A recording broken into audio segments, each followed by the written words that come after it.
Hello, my dear first page students. Today we will discuss the poem that is "Do Not Ask of Me, My Love." ಇಲ್ಲಿ examination point of view ಯಾವ ರೀತಿ ಇರುತ್ತೆ ಅದರ summary ಬಗ್ಗೆ ಒಂಚೂರು discuss ಮಾಡೋಣ, ಹೌದಾ? So this poem it was written by Faiz Ahmad Faiz ಅಂತ ಹೇಳ್ತೀವಿ. ಈ ಪೋಯಮ್ ಬಿಗಿನಿಂಗ್ದಲ್ಲಿ ಏನಂತಂದರೆ he was loving so much the beloved. But ಹಾಗೆ ಸಮಯ ಹೋಗ್ತಾ ಆದಾಗ ಏನಂತಂದರೆ ಅದಕ್ಕಿಂತಲೂ ನಿಜವಾದ ಪ್ರೀತಿ ಅನ್ನೋದು ಯಾವುದು ಅಂತ ಆಮೇಲೆ ಗೊತ್ತಾಗುತ್ತೆ. ಈ ಸ್ಟಾರ್ಟಿಂಗ್ ಸ್ಟ್ಯಾಂಜಲ್ಲಿ ನೋಡ್ತೇವೆ ಏನಂತಂದರೆ she was compared something like ever lasting youth and her ice was something everything for him. ಹೌದಾ, ಎಲ್ಲವೂ ಕೂಡ ಅವಳ ಬಗ್ಗೆನೇ ಎಕ್ಸ್ಪ್ರೆಷನ್ ಇದೆ, ಹೌದಾ? ಆಮೇಲೆ ನಿಜವಾಗ್ಲೂ ಹೋದ ಹಾಗೆ ಪ್ರೀತಿ ಅನ್ನೋದು ಯಾವುದು ಅಥವಾ ಸಾರೋಸ್ ಅನ್ನೋದು ಯಾವುದು ಅಂತ ಆಮೇಲೆ ಗೊತ್ತಾಗುತ್ತೆ. So this is what he has discussed here. So it's a poem. Actually the poet speaks about his love which is disturbed by other sorrows of the world ಅಂತ ತಗೋಬಹುದು. ಆಮೇಲೆ a change has come in the poet's love for his beloved over the years. ನೋಡಿ, ಪ್ರಾರಂಭವಾಗಿ ಅವಳೇನೇ ಒಂದು ಪ್ರಪಂಚ ಅಂತ ಅನ್ಕೊಂಡಿರ್ತಾನೆ, ಹೌದಾ? She was so special, she was everything for him. But afterward he was realise it was an illusion. ಹೌದಾ, ಅದಕ್ಕಿಂತಲೂ ಏನಂತಂದರೆ other sorrows in the world than love, ಅದಕ್ಕಿಂತಲೂ ಬಹಳ ಒಂದು ದುಃಖದ ಸನ್ನಿವೇಶಗಳು ಕೂಡ ಅದಾವೆ, ಅದಕ್ಕಿಂತ ಸಂತೋಷದ ಸಿಚುವೇಶನ್ ಕೂಡ ಅದಾವೆ.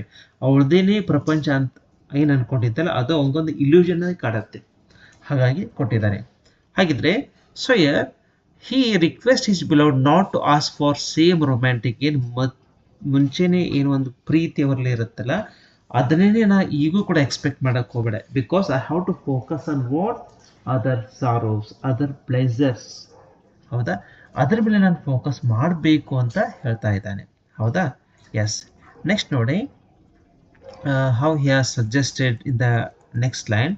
ಇನ್ his youthful days life was bright and blooming. ನೋಡಿ, ಆಗಿನ ಒಂದು ಸಂದರ್ಭದಲ್ಲಿ ಅವೇನು ಅನ್ಕೊಂಡಿರ್ತಾನೆ ಲೈಫನ್ನು ಸಂಪೂರ್ಣ bright, young and blooming. Then afterwards there is no sign of any sorrow. ಯಾವುದೇ ಕಾರಣಕ್ಕೆ ಸಾರೋ ಅವನ ಜೊತೆ ಇರೋದಿಲ್ಲ, ಯಾಕಂದ್ರೆ ಅಷ್ಟು ಆ ಪ್ರೀತಿನೇ ದೊಡ್ಡ ಪ್ರಪಂಚ ಕಾಣ್ತಾ ಇರುತ್ತೆ. That time Har pain was much more Dhan anything else in the world. This is very important. ಅವಳಿಗೆ ಏನಾದರೂ ಸ್ವಲ್ಪ ಅವಳಿಗೆ ಏನಾದರೂ ಆಯಿತು ಅಥವಾ ಏನಾದರೂ ನೋವು ಆಯ್ತು ಅಂದರೆ ಅದೇ ದೊಡ್ಡ ನೋವು, ಅದೇ ಒಂದು ಬೇಜಾರು ಅಂದ್ಕೊಳ್ತಿರ್ತಾನೆ, ಯಾಕಂದ್ರೆ ಅಷ್ಟೊಂದು ಪ್ರೀತಿ ಇರುತ್ತೆ. ಆಮೇಲೆ ಸಮಯ ಹೋದಾಗ ಏನಾಗ್ತಂದ್ರೆ for him beauty was the ultimate happiness. ನೋಡಿ, ನಿಜವಾಗ್ಲೂ ಅವಳು ಒಂದು ಬ್ಯೂಟಿ ಏನಿದೆ ಅದೇ ಒಂದು happiness. And she was the whole world for him. ನೋಡಿ, ಅವಳೇ ಏನಂತಂದರೆ ಅವನಿಗೊಂದು ರೀತಿ ಪ್ರಪಂಚ ಅಂತ ಕೂಡ ನಾವು ಅಂತ ಹೇಳ್ತೀವಿ, ಅಷ್ಟೊಂದು ಪ್ರೀತಿ ಅವಳ ಮೇಲೆ ಇರುತ್ತೆ. And her beauty gave the spring the everlasting youth. ನೋಡಿ, ಇದು ಕೂಡ ಬಹಳ ಇಂಪಾರ್ಟೆಂಟ್ ಲೈನ್. ಆಮೇಲೆ ಒಂದಷ್ಟು ವರ್ಷಗಳಾದಮೇಲೆ so here what happen, but the maturity has outlook has changed. ಹೌದಾ, ಇಲ್ಲಿ ಮೆಚುರಿಟಿ ರೀಚ್ ಆಗ್ತಾನಲ್ಲ ಅವ್ನ ಔಟ್ಲುಕ್ ಏನು ನಿಜವಾದ ಪ್ರಪಂಚ ಅನ್ನೋದು ಗೊತ್ತಾಗತ್ತೆ, ಹೌದಾ? ಆ ಏನು ಪ್ರೀತಿ ಮಾಡ್ತಾ ಇದ್ದಲ್ಲ ಅದೊಂದು ಇಲ್ಯೂಷನ್ ಅಂತ ಅವನಿಗೆ ಕನ್ಸಿಡರ್ ಮಾಡ್ಕೊಳ್ತಾನೆ. ಹಾಗಿದ್ರೆ ಮುಂದೆ ನೋಡಿ ಏನಾಗುತ್ತೆ. ಲೇಟರ್ ಹಿ ಸಿ ಅದರ್ ಸಾರೋಸ್ ಅರೌಂಡ್. ನೋಡಿ, ಪ್ರಾರಂಭದಲ್ಲಿ ಅವಳಿಗೇನಾದರೂ ಒಂಚೂರು ಪೇನ್ ಆಯಿತು ಅಂತಂದರೆ ತುಂಬಾನೇ ಫೀಲ್ ಮಾಡ್ಕೊಳ್ತಾ ಇದ್ದ, ಅವಳದೇ ಒಂದು ಪ್ರಪಂಚ ಅಂದ್ಕೊಂಡಿರ್ತಾನೆ. ಬಟ್ ಆಮೇಲೆ ಬೇರೆ ಪ್ರಪಂಚ ಅಂದರೆ ಬೇರೆ ಒಂದು ಸಾರೋಸ್ ದುಃಖಗಳನ್ನು ನೋಡ್ತಾನೆ, ಆಮೇಲೆ ಸಂತೋಷವನ್ನು ನೋಡ್ತಾನೆ, ಇದಕ್ಕಿಂತಲೂ ಅವಳಕ್ಕಿಂತಲೂ ಅದು ಶ್ರೇಷ್ಠ ಅಂತ ಅನ್ಕೊಳ್ತಾನೆ.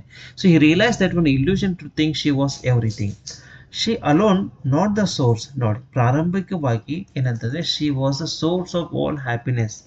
ಬಟ್ ನಂತರ ಏನಂತಂದರೆ she alone is not the source of all joy and sorrow in is the world.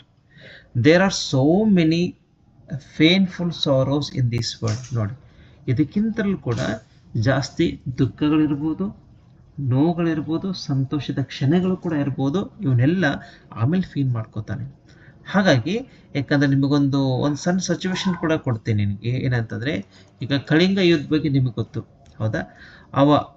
Ashoka that is the king, ಆ ಒಂದು ಏನಂತ ಹೇಳ್ತೀವಿ ಆ ಯುದ್ಧವನ್ನು ನೋಡಿದ ಮೇಲೆ ಸಾಕಷ್ಟು ಬದಲಾವಣೆ ಏನಾಗತ್ತಲ್ಲ.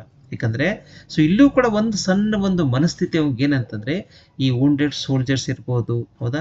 ಇವರೆಲ್ಲ ನೋಡಿ ನಿಜವಾದ ಪೇನ್ ಅನ್ನೋದು ಏನಂತಂದರೆ ಇದು ಅಂತ ಅಂದ್ಕೊಳ್ತಾನೆ. This is the real pain.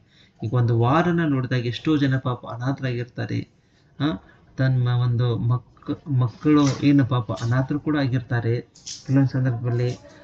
ಇವೆಲ್ಲ ಸಿಚುವೇಶನ್ಗಳನ್ನು ನೋಡಿದಾಗ ಇಲ್ಲೇನಂತಂದರೆ ನಿಜವಾದ ನೋವು ಅನ್ನೋದೇನಂತಂದರೆ that what here disease not her pain ಅನ್ಕೋತಾನೆ. So men suffering with the incredible disease all this suffers cause is attention ನಾವು.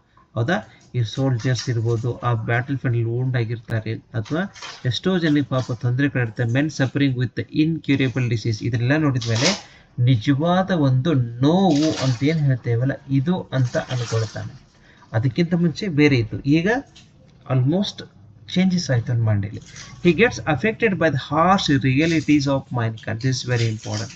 ಹೌದಾ, ಈ ನಿಜವಾಗ್ಲೂ ಹಾರ್ಶ್ ರಿಯಾಲಿಟೀಸ್ ಎಷ್ಟು ಮನುಷ್ಯರಿಗಿರುತ್ತಲ್ವಾ, ಹೌದಾ, ಇದು ನಿಜವಾದ ಪ್ರಾಬ್ಲಮ್ ವ್ಯಕ್ತಿಗಳು ಫೇಸ್ ಮಾಡೋದು ಅಂತ ಗೊತ್ತಾಗುತ್ತೆ. So he sees bodies bath in blood smell with dust, sick bodies pus dripping sores. So these are the real life situation. This is real pain ಅಂತ ಗೊತ್ತಾಗುತ್ತೆ. ಹೀಗಾಗಿ this scenes disturbs him very much, his heart wills for them. ಹೌದಾ, ಈ ರೀತಿಯಾಗಿ realisation ಕೂಡ ಆಗುತ್ತೆ ಅಂತೇಳಿ ಕೇಳ್ತಾ ಇದ್ದಾನೆ. ಹೌದಾ, ಅದರ ಜೊತೆಗೆ ಇನ್ನೂ ಕೆಲವೊಂದು ಪಾಯಿಂಟ್ಸ್ಗಳು ಕೂಡ ನೋಡ್ಬೋದು ನಾವು. He admits his love for her remain the same. ನೋಡಿ, ಆ ಪ್ರೀತಿ ಅದೇ ರೀತಿ ಇದೆ, ಅದರಲ್ಲಿ ತೊಂದರೆ ಇಲ್ಲ. ಬಟ್ ಪ್ರಶ್ನೆ ಏನಂತಂದರೆ but we cannot continue to stick on the old romantic love. ನೋಡಿ, ಅದೇ ಪ್ರೀತಿಯನ್ನು ಈಗ ಕೊಡ್ಲಿಕ್ಕೆ ಆಗದೇ ಇರಬಹುದು. ಯಾಕಂದರೆ ಇವನು ಆಲ್ಮೋಸ್ಟ್ ಅದನ್ನು ಇಲ್ಯೂಷನ್ ಅಂತ ಅನ್ಕೊಂಡು ಅದೇ ಒಂದು ಪ್ರೀತಿ ಇರ್ಬೋದು, ಹೌದಾ, ಬೇರೆ ಕಡೆ ಕೂಡ ಟರ್ನ್ ಮಾಡೋಣ ಅನ್ನೋದು ಮನೋಭಾವನೆ. ಹೀಗಾಗಿ so his love for has not decreased but the love for humanity has increased now. So this one his love also stands for his country and nationalism ಅಂತೇಳಿ ಈ ಪೋಯಮ್ದಲ್ಲಿ ಕನ್ಕ್ಲೂಡ್ ಆಗ್ತಾ ಇದೆ. ಹೌದಾ, ಎಷ್ಟೋ ಸಿಚುವೇಶನ್ಸ್ ಕೂಡ ನಾವು ಕೂಡ ಇಂಥ ಫೇಸ್ ಮಾಡಿರ್ತೇವೆ. ಯಾಕಂದರೆ ಒಂದು ಏಜಲ್ಲಿ ನಮಗೂ ಕೂಡ ಹಾಗೆಯೇ ಅನಿಸುತ್ತೆ. ಬಟ್ ನಿಜವಾದ ಪ್ರೀತಿ, ನಿಜವಾದ ದುಃಖ ಅನ್ನೋದು ಬೇರೆಯೇ. ಹೌದಾ, ಅದಕ್ಕೂ ಕೂಡ ನಾವು ವಾಲ್ಬೇಕು, ಅದಕ್ಕೂ ಕೂಡ ಮನಸ್ಸನ್ನು ಫೋಕಸ್ ಮಾಡಬೇಕು ಅಂತ ಹೇಳಿ ಪೊಯೆಟ್ ಕನ್ಕ್ಲೂಡ್ ಮಾಡ್ತಾ ಇದ್ದಾನೆ. ಯಾಕೆಂದರೆ ಕ್ವಶನ್ ಆನ್ಸರ್ ಬಗ್ಗೆ ಸ್ವಲ್ಪ ಗಮನ ನೋಡೋಣ. When does the speaker realise what he thought about love was not true. ನೋಡಿ, ಯಾವಾಗ ಅವ್ನು ಆ ರೀತಿ ಫೀಲ್ ಆಗತ್ತಂದರೆ series one this is you can say when he saw the other sorrows of the world. ಹೌದಾ, ಬೇರೆ ಪ್ರಪಂಚ ಏನಿರುತ್ತಲ್ಲ ಅದು ಬಹಳ ದುಃಖದಿಂದ ಕೂಡಿಕೊಂಡಿದೆ. ಹೌದಾ, ಅದನ್ನು ನೋಡಿದಾಗ ಗೊತ್ತಾಗುತ್ತೆ ಏನಂದರೆ ಇಲ್ಲೂ ಕೂಡ ದುಃಖ ಆವರಿಸಿದೆ ಅಂತ ಫೀಲ್ ಆಗುತ್ತೆ. Next one, what was much more than any other pain for the speaker. Series one the sorrows of his beloved. ಬಿಗಿನಿಂಗ್ದಲ್ಲಿ ಯಾವುದು ಪೇನು ಇಲ್ಲ, ಅವಳಿಗೆ ಏನಾದರೂ ಬಿಲೋಡಿಗೆ ಏನಾದರೂ ಬೇಜಾರದ ಅದೇ ದೊಡ್ಡ ಪ್ರಪಂಚ, ಅದೇ ಒಂದು ದೊಡ್ಡ ಸಾರೋ ಅಂದ್ಕೊಂಡಿರ್ತಾನೆ. ಬಟ್ ಆಮೇಲೆ ರಿಯಲೈಸೇಷನ್ ಆಗುತ್ತೆ ಇದೇ ಇಲ್ಯೂಷನ್ ಅಂತ ಅಂದ್ಕೊಂಡು. What did the speaker what did the speaker find to be an illusion ಅಂತಂದಾಗ he is feeling that what was his when he was with his beloved. ನೋಡಿ, ಅವಳಿದ್ದಾಗ ಅವಳೇ ಒಂದು ಪ್ರಪಂಚ ಅಂತ ಅಂದ್ಕೊಳ್ತಾನೆ. This is what. ಇನ್ನು ಫೋರ್ತ್ ಬಂದ್ಬಿಟ್ಟು that's what fair was first dripping from ಅಂದರೆ ಫೆಸ್ಟಿಂಗ್ ಸೋರ್ಸ್ ಅಂತ ನಾವು ಮಲ್ಟಿಪಲ್ದಲ್ಲಿ ಕೇಳ್ಬೋದು, ಇದು ಕೂಡ ಬರೀಬೋದು. ಇನ್ನು fifth one, what is the speaker's humble request to his beloved. Series one ಏನು ರಿಕ್ವೆಸ್ಟ್ ಅಂದರೆ not to ask for that love which he once had for her. ಇಷ್ಟೇ ಬರೆದ್ರೆ ಸಾಕು. ಮೊದಲು ಏನು ಎಕ್ಸ್ಪೆಕ್ಟೇಷನ್ ಮಾಡ್ತಾ ಇದ್ದಲ್ವ ಅದೇ ಪ್ರೀತಿನ ನನ್ನಿಂದ ಎಕ್ಸ್ಪೆಕ್ಟ್ ಮಾಡೋಕ್ಕೆ ಹೋಗ್ಬೇಡ. ಯಾಕಂದರೆ I almost turn my mind towards what here some other different reasons ಅಂತ ಹೇಳ್ತಾನೆ. What did the speaker realise when he came across to the harsh realities of life ಅಂತ ಬಂದಾಗ there are other sorrows and pleasures than love ಅಂತ ಬರೆದ್ರೆ ಆಯಿತು.